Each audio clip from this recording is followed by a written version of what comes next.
નમસ્કાર દોસ્તો, હું ગોપાલ ઇટાલિયા.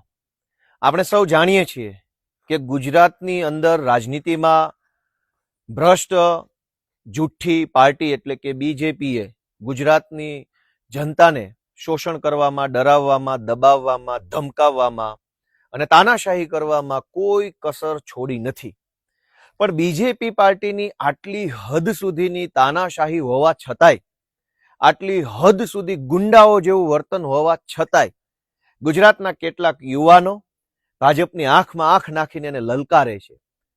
ભાજપની છાતી ઉપર પગ રાખી અને ગુજરાતના કેટલાક તરવરિયા યુવાનો જનતા માટે લડાઈ લડી રહ્યા છે. અને આ વાત જ ભાજપને ખટકે છે કે જાણે કે અંગ્રેજોનું શાસન હોય એવી રીતે મન ફાવે એવું કરવાની એમને સત્તા છે. તેમ છતાંય ચૈતરભાઈ વસાવા જેવા કે ગોપાલભાઈ કે ઈશુદાનભાઈ કે રાજુભાઈ કરપડા જેવા યુવાનો કેવી રીતે ભાજપની આંખમાં આંખ નાખીને બોલતા થયા છે. અને એ વાત એમને ખટકે છે. એટલે અંગ્રેજોના સીધી લીટીના વારસદારો જેવા બીજેપીના સરકારમાં બેઠેલા નેતાઓ જેમ અંગ્રેજો સત્તાનો ઉપયોગ કરતા હતા, જેમ અંગ્રેજો પોલીસનો ઉપયોગ કરતા હતા, જેમ અંગ્રેજો જેલનો ઉપયોગ કરતા હતા, એવી જ રીતે આ અંગ્રેજોના સીધી લીટીના વારસદાર બીજેપીના નેતાઓ જેલ, પોલીસ અને દંડાનો દુરુપયોગ કરી રહ્યા છે.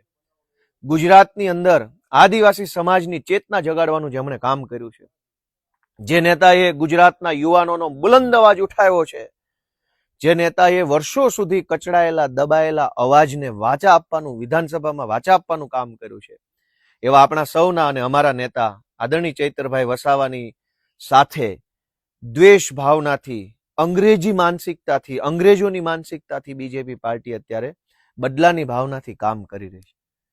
ભાજપનો પટ્ટો ગળામાં પહેર્યો હોય અને બળાત્કાર કરે તો થોડાક જ સમયમાં જામીનમાં છૂટી જાય છે. ભાજપનો પટ્ટો ગળામાં પહેર્યો હોય, ડ્રગ્સ વેચે તો પણ જેલમાંથી છૂટી જાય છે. ભાજપનો પટ્ટો ગળામાં પહેર્યો હોય, લૂંટ કરે તો પણ જેલમાંથી છૂટી જાય છે. ભાજપનો પટ્ટો ગળામાં પહેરીને છેડતી કરે તો પણ ટૂંકા ગાળામાં છૂટી જાય છે. ભાજપનો પટ્ટો ગળામાં પહેરી અને 2000 કરોડનું મનરેગા કૌભાંડ કરે તો પણ જેલમાંથી જામીન ઉપર છૂટી જાય છે. ભાજપનો પટ્ટો પહેરીને કોઈ પણ પ્રકારનું હલકામાં હલકું કૃત્ય જો ભાજપનો કોઈ માણસ કરે તો આ રાજ્યની અંદર પોલીસ, કોર્ટ, જેલ કશું જ કંઈ એને રોકતું નથી.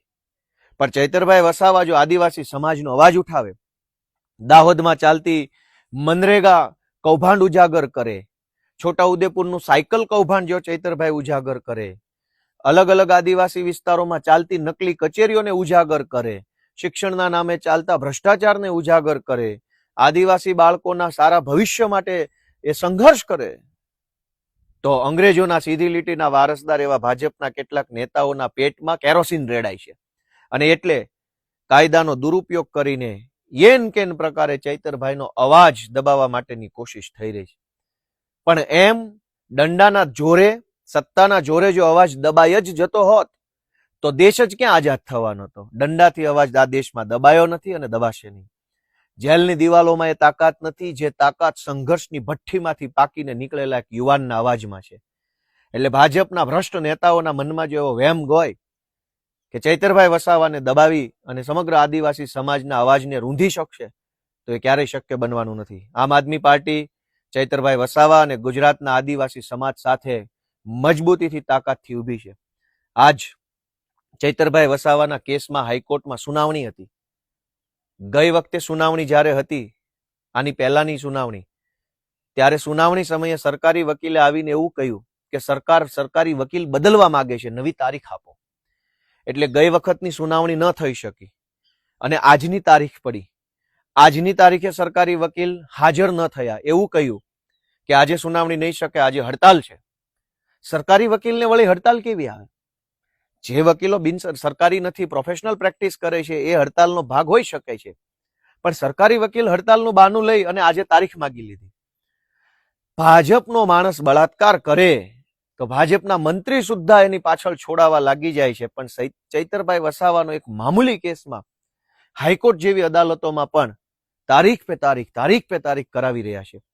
એક વખત પોલીસ હાજર ન રહે એક સુનાવણીમાં, બીજી સુનાવણીમાં વકીલ હાજર ન રહે સરકારી, ત્રીજી સુનાવણીમાં સરકારી વકીલ આવીને એવું કહે કે મારે નહીં, હવે બીજો વકીલ સરકારી આવશે, ચોથી સુનાવણીમાં પાછા સરકારી વકીલ હાજર ન રહે. આવી રીતે કાયદાનો અને કાયદાની પ્રક્રિયાનો ભયંકર દુરુપયોગ કરીને ગુજરાતના આદિવાસી સમાજનું અપમાન કરવાનું, ગુજરાતના આદિવાસી સમાજનો અવાજ દબાવવાનું કામ ભ્રષ્ટ જુઠ્ઠી પાર્ટી એટલે કે બીજેપીના કેટલાક હલકી માનસિકતા ધરાવતા નેતાઓ કરી રહ્યા છે.